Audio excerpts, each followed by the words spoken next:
بسم اللہ الرحمن الرحیم۔ محترم ناظرین و سامعین، امیر المؤمنین حضرت علی علیہ السلام کا فرمان مسند امام علی علیہ السلام سے امیر المؤمنین فرماتے ہیں: انا للجسم ستۃ احوال،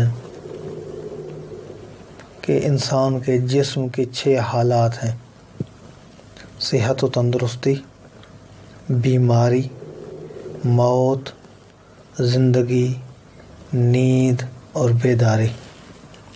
یہ 6 چیزیں امیر المؤمنین نے بیان کی ہیں: الصحۃ والمرض والموت والحیات والنوم والیقظۃ۔ یہ 6 چیزیں ہیں۔ امام علیہ السلام ارشاد فرماتے ہیں جیسا کہ جسم کے لیے یہ 6 چیزیں ہیں، اسی طرح سے انسان کی جو روح ہے اس کے لیے بھی یہ 6 حالات پائے جاتے ہیں۔ وَكَذَلِكَ الرُّوحُ، اسی طرح سے انسان کی روح، تو روح کی زندگی کیا ہے؟ فرماتے ہیں فَحَيَاتُهَا عِلْمُهَا، روح کی زندگی اس کے علم میں ہے۔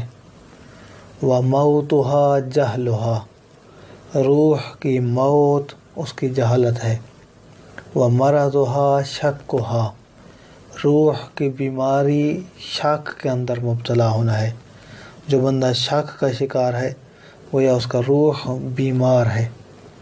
وَصَحَّتُهَا يَقِينُهَا، روح کی صحت و تندرستی امام علیہ السلام فرماتے ہیں یقین کے اندر ہے۔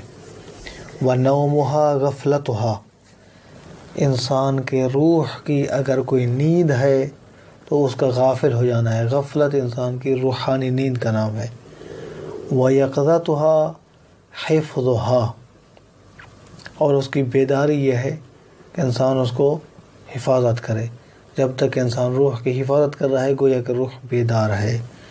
دعا ہے کہ اللہ کی ذات ہمیں صحیح اسلامی تعلیمات پڑھنے، سمجھنے اور ان پر عمل کرنے کی توفیق